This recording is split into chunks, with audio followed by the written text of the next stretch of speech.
Monsieur Jérôme Lambert, vous êtes spécialiste français des relations internationales. Je vous remercie infiniment d'avoir eu la gentillesse d'accorder cet entretien à la radio francophone iranienne.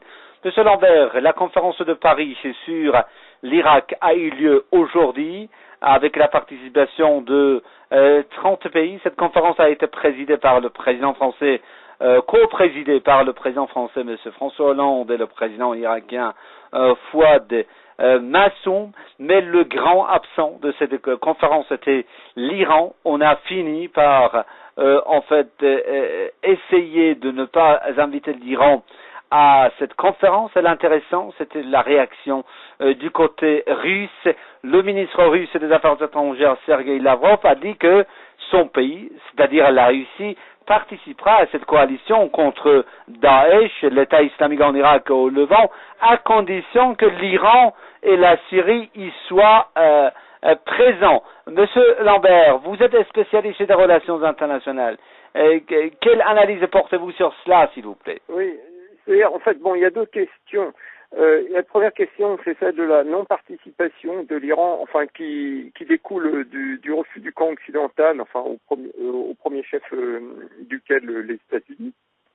Et puis, la seconde question, c'est sur cette conférence en elle-même et les objectifs de ses participants. Alors, dans les deux, enfin, sur ces deux questions, alors, on est vraiment dans le cas d'une hypocrisie la plus totale et puis véritablement, enfin, d'une farce, d'une absolue farce politique.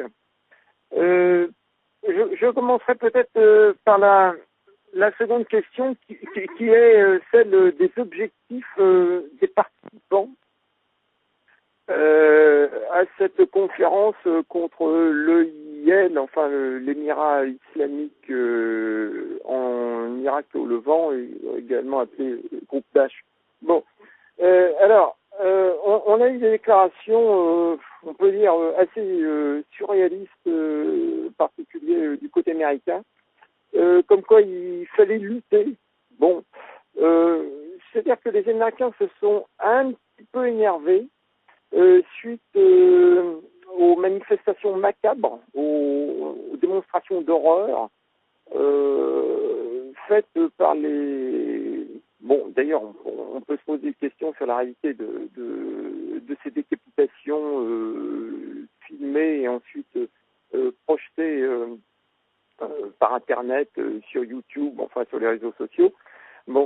Alors ça, c'est une chose qui révulse profondément les Occidentaux, d'où on serait tenté de dire la volonté de réaction des Américains.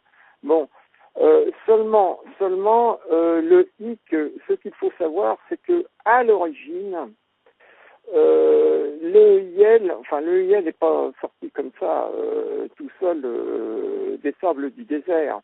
C'est d'ailleurs assez sidérant que l'EIL ait pu s'emparer de villes considérables comme Mossoul avec une telle facilité. L'EIL, financé par le Qatar et l'Arabie Saoudite, quoique maintenant il y a il y a quelques soucis de ce côté-là. Il semble que même le Qatar et l'Arabie Saoudite commencent aussi à s'inquiéter de l'EIL et qu'à la base, à l'origine, un projet, une volonté américaine. L'EIL est en fait le bras armé, mais infréquentable, enfin qui depuis s'est montré infréquentable, des ambitions du bloc atlantiste sur le Proche-Orient. Alors, l'EIL fait du bon boulot, disons.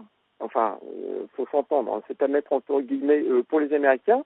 En ce sens qui contribue à déstabiliser la Syrie, également l'Irak, et permet de réaliser le projet du nouveau Moyen-Orient, projet qui a déjà été exposé parce que des informations ont fuité depuis quelques années, qui est de redécouper complètement la carte du Moyen-Orient et d'éclater les vieux États-nations qui étaient la Syrie et l'Irak, qui étaient un petit peu construits sur le modèle de la République française, d'en faire, au lieu d'un État national, des petits États confessionnels qui seraient comme des sortes de dominos, qui seraient beaucoup plus faciles à manier et qui on pourrait ensuite à notre guise user, instrumentaliser les uns contre les autres, toujours dans ce plan du nouveau Moyen-Orient, qui est que Israël, qui est l'État confessionnel par excellence, n'est plus comme adversaire que des États confessionnels, en ayant au passage expulsé les chrétiens, parce que bon, les chrétiens c'est toujours un caillou dans la chaussure du grand Israël, parce que disons que les Israéliens tapent sur des musulmans, ça ne dérange pas trop les Occidentaux, mais quand ils tapent sur des chrétiens, là ça crée un holà. Bon, et puis également la mainmise sur les ressources en hydrocarbures, la mainmise sur le pétrole.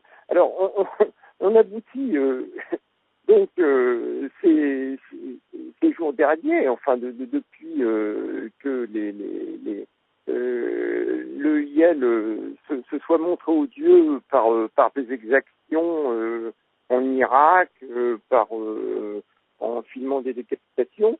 On aboutit à cette farce vraiment absolument magistrale que les États-Unis, Barack Obama commence à dire oui, il faudrait peut-être songer à lutter contre le IEL. Bon, alors on sait très bien qu'ils vont y aller à reculons parce que partout ils sont intervenus. Enfin bon, il y a eu le camp Yougoslavie en Europe, mais au Moyen-Orient c'est encore plus prononcé. Les États-Unis ont soutenu les frères musulmans. Les États-Unis ont toujours favorisé l'islam radical aux dépens d'une vision laïque, aconfessionnelle des États. Et ça, c'est dans un jeu géostratégique qui consiste à se fabriquer un ennemi. L'Union soviétique n'existant plus, qu'est-ce qu'on a trouvé? On a trouvé les islamistes. Et puis donc on met en avant les islamistes. Et quand il y a des islamistes, c'est très pratique parce que ça permet de taper dessus. On a un prétexte pour tout trouver ensuite pour envahir la région. Et d'autant plus que M. Lambert, ces islamistes, ces soi-disant islamistes, n'ont rien à voir avec en fait de la religion musulmane, l'islam. Oui, enfin c'est l'islam sous sa forme la plus détestable parce que c'est un islam qui est complètement rétrograde. Ces islamistes aboutissent à des absurdités. Ils en viennent à déclarer hérétique ceux qui ne pensent pas comme eux, si à la fin ils étaient cohérents, ils en viendraient à se déclarer hérétiques eux-mêmes. Bon, c'est un islam qui a été qualifié par en fait le fondateur de la République islamique d'Iran d'islam américain. République islamique d'Iran, d'islam américain. Oui. D'islam américain. Oui, c'est quelque chose d'hollywoodien, effectivement, dans son côté vraiment grotesque et puis absolument sidérant. Oui. Alors, justement, comme nous parlions d'Iran au début, l'Iran étant mis au banc des nations depuis une bonne trentaine d'années, les Occidentaux ne peuvent pas. C'est toujours pareil, c'est toujours la stratégie de l'ennemi, la nécessité de l'ennemi. Bon, l'ennemi doit rester l'ennemi. L'Iran étant avec les pays du BRICS, avec la Russie, encore une des rares nations qui présente une certaine puissance et qui refuse l'ordre américain, le nouvel ordre mondial, cette volonté d'hégémonie supranationale absolument totale du bloc transatlantique. Bon, l'Iran s'opposant à ce nouvel ordre mondial est forcément à rejeter, mis au banc des nations. Là-dessus tous les prétextes sont bons. C'est également bon, c'est également le cas pour la Syrie. Alors, ils n'ont pas pu exclure la Russie, bon, parce que la Russie est quand même un pays européen, bon, et puis la Russie était quand même un interlocuteur incontournable. Mais le jeu du camp occidental, d'abord, est que cette conférence échoue, enfin, n'accouche au global que de déclarations de principe, enfin, déclarations de bonnes intentions. Bon, et le deuxième, le deuxième objectif, bien sûr, c'est de resserrer leur camp et bon, et puis de maintenir toujours à l'écart, enfin, comme des sortes de pestiférés, enfin, de nations, enfin, de pays considérés comme infréquentables, que sont l'Iran et la Syrie. Et si les mettaient à la table des négociations, bon, ça poserait vraiment un cas très embarrassant, quoi. Il serait dans l'obligation de considérer enfin, je pense que beaucoup d'observateurs mondiaux s'apercevraient que ce sont des partenaires